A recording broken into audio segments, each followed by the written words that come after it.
Robert, whom everyone at the nursing home called Ordinary Grandfather, had a secret. This secret was a truth he kept hidden from his past and never shared with anyone. What he experienced in the depths of Vietnam changed him forever. Robert Miller, a quiet 78-year-old who lived in room 314, down the hall on the third floor of Sunset Manor Nursing Home, was a quiet man. He would wake up at 6 in the morning and hardly speak until 10 at night, spending his days gazing out the window at the garden.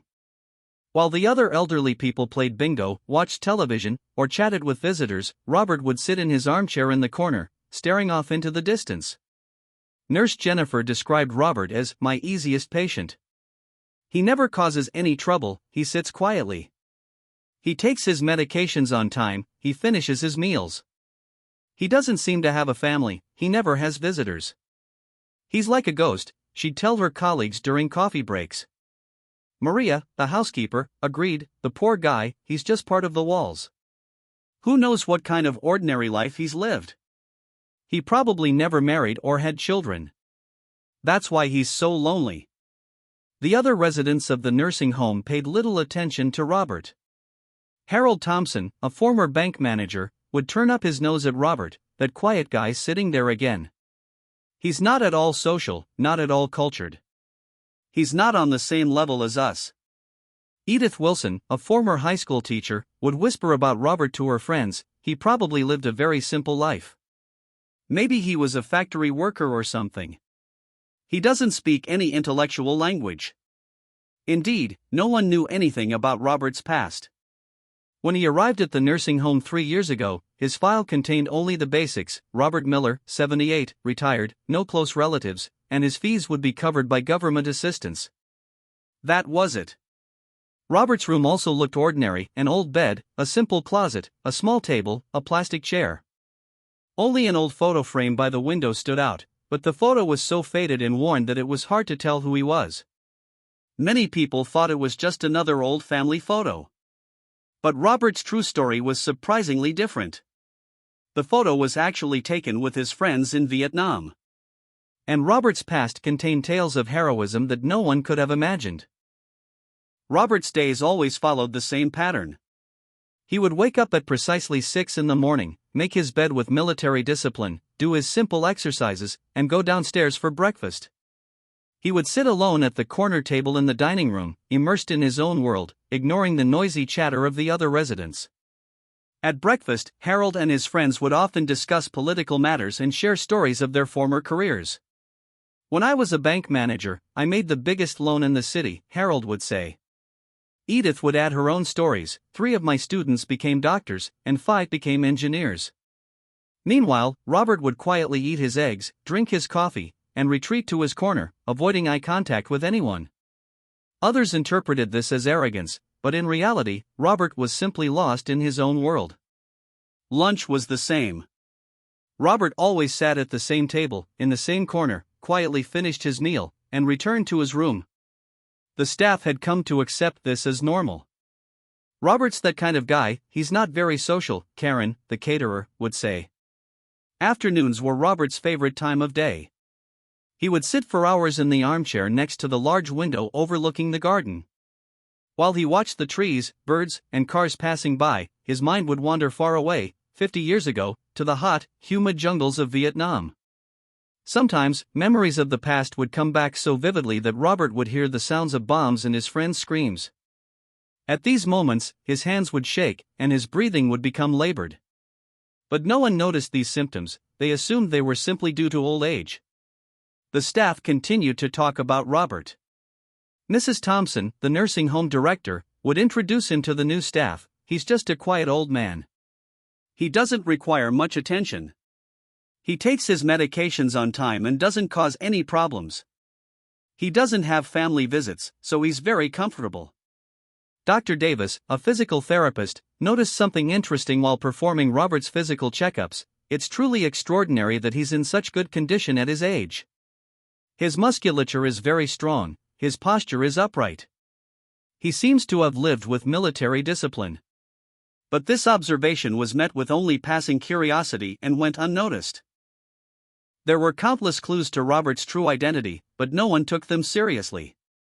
Waking up at 6 o'clock every morning, making his bed in military style, and exercising regularly, all of these were the result of 50 years of military discipline, but everyone dismissed them as merely old habits.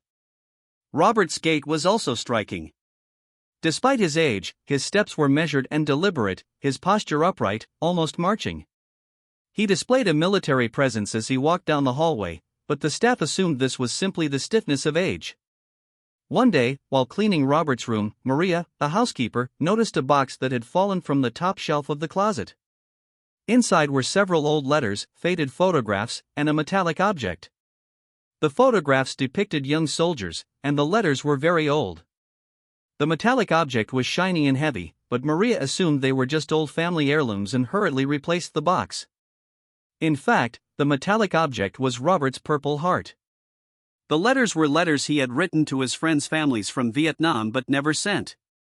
The photos were taken with his war buddies. Robert's most interesting habit was his television viewing preferences. While other residents watched soap operas or talk shows, Robert would only watch the History Channel, war documentaries, and aviation programs. When programs about the Vietnam War came on, Robert's face would take on a different expression, as if he had experienced those moments firsthand. Once, Robert had tears streaming down his face during a Vietnam documentary. Nurse Jennifer noticed this, but thought, old people are always emotional. She had never imagined that Robert had actually experienced the events depicted in that documentary. During Robert's routine checkups, Dr. Peterson discovered some intriguing details. Robert's body was covered in old but deep scars, neat surgical scars, bullet holes, fragment wounds. When he asked, "What's the story behind these wounds?" Robert simply replied, "Old injuries, nothing significant." Although curious, the doctor didn't think it necessary to elicit too much detail from elderly patients. One of Robert's strangest habits was his letter writing. On the 15th of every month, he would write long letters, but he never sent them. He would spend hours poring over them, then put them away in his drawer. Nurse Jennifer once asked curiously, "Robert, who are you writing these letters to? I can help mail them." Robert simply smiled sadly and said, "To old friends. But they can't receive them anymore." Jennifer thought it was a yearning for dead friends, but Robert was actually writing these letters to the 23 friends who had been killed in Vietnam. On a cold Wednesday morning in March, an unexpected visitor arrived at Sunset Manor.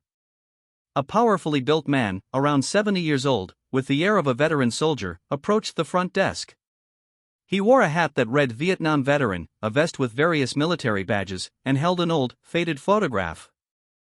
"I'm looking for Robert Miller," the receptionist told Sarah firmly. "I've learned he's staying here. This is very important." Sarah was surprised. Robert hadn't had a visitor in 3 years. "Of course, sir, he's staying on the 3rd floor. But let me call him first and see if he's available. I'm James Sullivan. I'm Bobby's old friend. Charlie Company, 1st Battalion. I've been looking for him for 40 years. When Sarah answered, Robert's voice was a tone she'd never heard before. It was shaky and full. "James? Did you say James Sullivan? Is that really him? Oh my God. Come here now, please come now." As James ascended to the 3rd floor, his heart pounding. The excitement and anxiety of finding his friend after 40 years were tangled together. How would he find Robert? Would he recognize him? Robert was waiting for him in the hallway. He stood in front of his door, his hands trembling. Time seemed to stand still when the two old men saw each other. James approached slowly and whispered, "Bobby, I finally found you, veteran." Robert's eyes welled up, his voice hoarse. "James? Are you really? Or am I dreaming?" The two men hugged and went to Robert's room. The staff watching this scene in the hallway were stunned. They had never seen Robert so emotional. And this man seemed no ordinary man. When James sat down, the first words he uttered shocked Robert. "Bobby, I've never forgotten what you did that day. You're a hero, and everyone should know it. You've been silent for 40 years, but enough is enough." Maria, who was cleaning the hallway, and Nurse Jennifer were stunned by the words they heard through the door. "Hero? Was this guy saying Robert was a hero? James continued, do you think you've ever forgotten what happened at Firebase Charlie in 1968? You saved 23 lives, Bobby. You should have received the Medal of Honor, but the system failed you. Robert's voice trembled. James, please. Let's not bring up that subject. Those days are over. I have a different life now. No, Bobby, they haven't. You stayed silent, hidden away for 50 years. But I've never forgotten what happened that day. And now everyone should know who you are. James began to tell Robert the details of that horrific day they had experienced in Vietnam. Meanwhile, staff and curious residents had approached the door. They were hearing Robert's true story for the first time, and they were shocked. It was October 15, 1968, James began, his eyes fixed on the past. We had a unit of 47 men at Firebase Charlie. You were 23 years old at the time, Bobby, the youngest sergeant. Everyone loved you because you were brave and self-centered. Robert's face tightened. Recalling these memories still stung. His hands began to tremble. James continued, when the Viet Cong's surprise attack began at midnight, everyone was in a panic. They had surrounded our base, and there was no escape. Our commander, Captain Williams, was wounded, our radio operator was dead, and communications were out. That's when you stepped in. You said, I'll stay here and hold them off, you retreat to safety. But no one wanted to leave you alone. Robert finally spoke, his voice sorrowful. There was no other choice, James. Someone had to stay and hold them off, or we would all have died. You stood alone in that machine gun position and held off a force of 200 enemy soldiers for 6 hours. You allowed 23 of your friends to retreat to safety. And you did it despite being wounded. Nurse Jennifer was now listening openly at the door, her mouth agape. This information had deeply affected her. Was Robert, that silent old man, truly a war hero? James pulled an old, yellowed photograph from his pocket. This was taken a week later, while he was recovering in the hospital. 3 bullet wounds, 7 sprained bones. The doctors didn't even believe you were going to live. Robert looked at the photograph. His younger self in the hospital bed, bandages around his head and arms. He still trembled at the memory. So what happened next? Jennifer asked, now entering. James looked at Robert, got his approval, and then explained, after Bobby recovered, he received the Purple Heart, the Bronze Star, and the Distinguished Service Cross. But he never wanted to be treated like a hero. He always said, I just did my duty. After the war ended, Bobby disappeared completely. He never contacted anyone, never gave his address. I searched for him for 40 years. I went to veterans meetings, I scoured records. Last weekend, at a Vietnam veterans meeting, someone mentioned he was here. Meanwhile, Harold, Edith, and the other residents had gathered outside the door. Everyone stared, frozen in shock, at the realization that the quiet, ordinary man they had thought was actually a true hero. James added one last detail, Bobby, 18 of the 23 people you saved that day are still alive. They're all looking for you, they all want to thank you. The news quickly spread throughout the nursing home. By that evening, the entire Sunset Manor had learned Robert's true identity. The staff and other residents began to view him in completely different ways. The atmosphere had changed dramatically. The next morning, local newspaper reporter Lisa Zhang arrived at the nursing home. James had called the Vietnam Veterans Association to report the incident, and the news quickly spread. Robert initially categorically refused to be interviewed, but at James's insistence, he agreed to a brief interview for the inspiration of other veterans. I was just doing my duty, he told the reporter, his voice still trembling. The real heroes are those left behind, my friends who couldn't return home. I'm speaking for their memory, not for my own sake. As soon as the news spread in the local newspaper, the nursing home began to receive calls. Vietnam veterans, military officials, even the mayor wanted to speak with Robert. Some of the soldiers he had rescued that day also started calling. Nurse Jennifer approached Robert shyly. Robert, we've been so unfair to you. I never knew you, I never tried to understand you. I always thought of you as just another grandfather. I'm sorry. Robert smiled gently. Jennifer, I'm still the same man. It's just that my past has come to light. There was nothing wrong with the way you treated me. The other residents' attitudes also changed radically. Harold, the former bank manager, approached Robert humbly. Robert, I've been so unfair to you. I never tried to understand you, I was arrogant. I failed to see your true value and belittled you. Edith, through tears, said, Robert, we were so ignorant and prejudiced. We never showed you the respect you deserved. It will be different from now on. The biggest change occurred in Dr. Peterson. When he reviewed Robert's medical file again, he understood the true story of those old wounds. If I had known you had sustained these wounds in combat, I would have treated you differently and been more attentive. Your medical history has taken on a whole new meaning, he said with emotion. Maria, the janitor, also felt deep regret. I now understand what I saw when I opened that box. They were your medals, weren't they? I thought they were just old things. What a hoot! Weeks later, the nursing home held a special honoring ceremony for Robert. Local residents, fellow veterans, members of the press, and military representatives attended. Framed enlargements of his medals were hung on the wall of Robert's room, and he was awarded a Guest of Honor of the Year plaque. Robert's speech touched everyone deeply. For 50 years, I remained silent because I thought true heroism was lived humbly and quietly. But thanks to James, I learned that sometimes we have to share our stories. Because it's not just my story, it's also the story of my friends who died that day.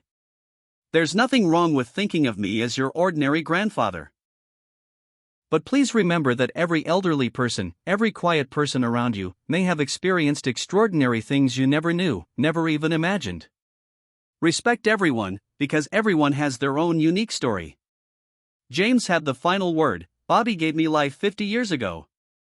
Today, I give him the respect and recognition he deserves. Let everyone know that a true hero lives among us. From that day on, Robert still sat in that same corner chair, but he was no longer completely alone. There were people sitting next to him, friends chatting with him, ears listening to his stories, and most importantly, hearts showing him the respect he deserved. Robert's story touched not only everyone at Sunset Manor, but the entire community who heard it. No one judged by appearances anymore. They learned that true heroes sometimes hide within the most ordinary people, and every elderly person has a precious story that has been forgotten.